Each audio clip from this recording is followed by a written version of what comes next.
ask you this. So this war is, I think, correctly perceived as being dangerous, unnecessary, and almost counter to U.S. interests. But I'd like you, if you can, to play, I guess, devil's advocate, or to say it differently, put yourself in the shoes of whoever is behind this from the United States' perspective, the instigation of this war to try and destabilize Russia. Is there any way to look at this war as actually being in the interests of the American people? No. There's no way you can spin this war to be in the interest of the American, because we failed at everything we wanted to achieve. I mean, in theory, when we were starting to do this, the theory was that we would keep Russia down, that we would never allow Russia to stand on its own 2 feet, that we would have a Russia return to the era of the 90s. We wanted a Yeltsin 2.0. We don't want Putin. In theory, if we could have successfully implemented what we wanted, we would have had a weak Russia, et cetera. And then you could, in theory, say that it was better for the United States, although I think it's unrealistic given the fact that Russia's a nuclear power and it could have precipitated a nuclear conflict. It's sort of stupid thinking to talk about bringing Russia down. We lost our greatest asset when it came to managing Russia, and that was the interwoven character of the Russian economy and the Western economy that had developed from the 90s and continued up until 2022.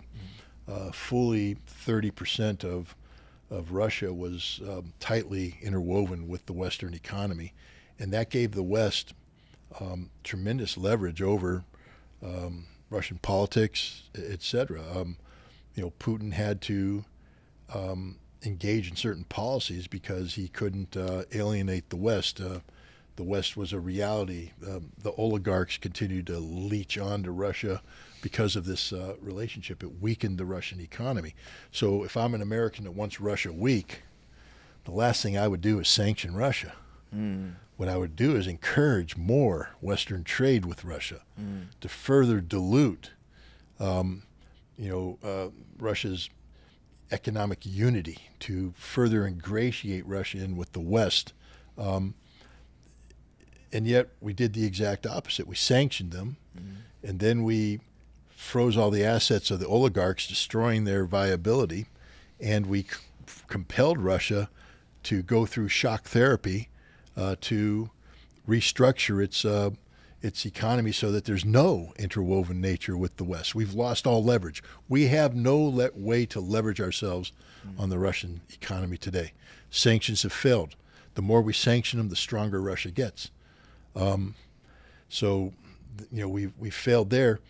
And the same thing, if we had ever been mature about allowing Russia to develop as a democratic nation, the best thing we could have done was maintain massive indirect influence on the Russian economy, which translates into influence on the political establishment that runs the Russian economy.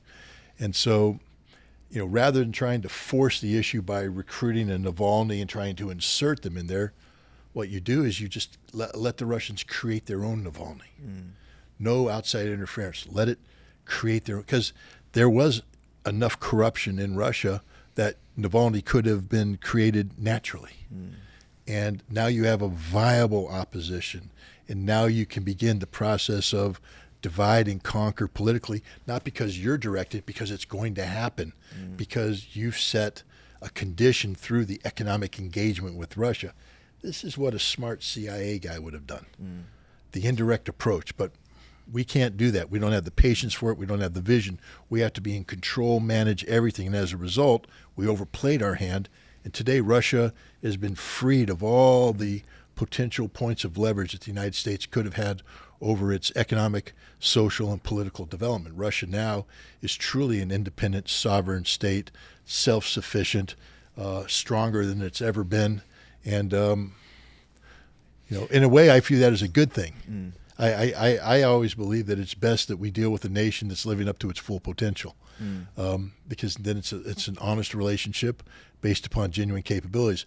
I don't like the idea of the United States exploiting a weaker nation to try and manipulate outcomes. I think that's bad policy. So I like a stronger Russia. Here's why I ask that question. Russia obviously has, if not the most, they have the second most amount of natural resources on Earth. They are on the eastern flank of Europe. They're not sandwiched between other competitive, highly developed Western European nations. And so while they have a large Western border, they do have the luxury to, they're not Poland sandwiched between Germany and Russia in World War II. And so they have a tremendous amount of resources. And the way I view, if I were to look at it from the U.S.'s perspective, let's say, the way I view it is that the Russians, by virtue of their existence as a unified state with the most amount of resources, they have the biggest bones to grow into. And so if the U.S. didn't instigate this conflict and sever the relationship economically between Russia and Western Europe, then they may have allowed Russia, not because they're not a threat today, but maybe in 50 years, if left alone, continuing to do business with Germany, Nord Stream 1, Nord Stream 2, getting economic investment from Germany that perhaps in 50 years, then they could really challenge U.S. power in Western Europe.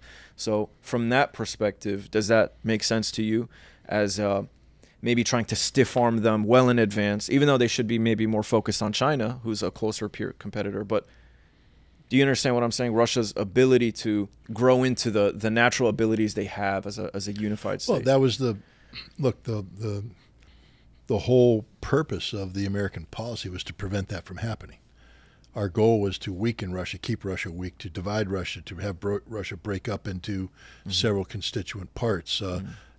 Neither one by themselves could represent a threat to the United States, and we wanted to keep them from, consolidating this potential under a single entity. So we failed. We got the exact opposite of strong Russia. But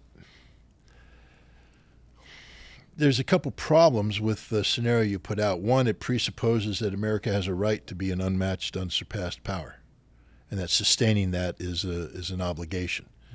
If that's the case, then we'll be in perpetual conflict with the entire world. And the other one, it suggests that America is unable to compete on equal terms with the world. That in order for us to be competitive, we have to game the system. And that shows that we're the weak party. I think the problem is that the United States lacks the imagination at this point in time to envision a world where we are equal to other powers. Whenever America closes its eyes and imagines the world that we want to live in, it's always America on the top, America calling the shots. Those days are over. We ain't the shot callers anymore. What we need to do now is work to a world where nobody's the shot caller. And the Russians and the Chinese at this point in time appear to be satisfied with that. They're talking about a multipolar world where, the rights of all nations are considered. Now, you hypothesize what happens in 50 years when Russia grows into its capabilities. But why is Russia the only nation growing? Imagine how strong and competitive the United States would be if we stopped posturing militarily and we started posturing economically. Imagine if we diverted 1/10 of our military budget into the State Department so that we had more meaningful engagement, diplomatic engagement with the world. Imagine if we worked with the Africans the way the Russians work with the Africans, without any preconditions, without trying to impose a moral agenda, where we were just looking for a mutually beneficial relationship. I think we could find that America is a natural fit to many places in the world. We could outcompete both China and Russia if we dropped the you must do it the American way attitude. China comes in just as a straight up business deal. Russia's doing the same thing. Why can't we? Why do we always have to bring in entire annexes of preconditions based upon, American, social values? Why do we insist that, nations buy into diversity if they're going to do business with us? Russians ain't putting a diversity clause in their contract. China's not putting a diversity clause in their contract, but we do. We have these preconditions. If America learns to compete properly, Russia won't be the only one growing. We'll be growing too. And I think what you'll find is that the nations will grow to where they naturally should be. And at that point in time, we now have defined what a multipolar world looks like. And then we can get around restructuring things like the United Nations, the Security Council composition, based upon this new reality. Once we let nations shake out to where they should be, we'll probably find that neither France nor England belong on the Security Council. They're pathetically small European nations. Why aren't we letting India in, Brazil, South Africa?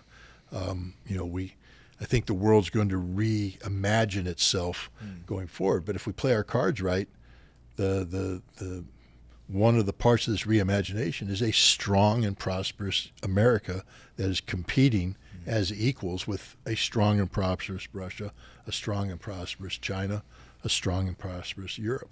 This video is sponsored by you. That's because we don't have any sponsors. All we have are supporters like yourself. So please consider making a contribution to our channel. You can give to us via the Buy Me a Coffee link in the description of this video. That way, we can continue to fly guests like Scott Ritter to our studio for an insightful podcast from which we can all benefit, like the one you're watching right now. So please consider making a contribution. Thank you for your support. Trust nothing. No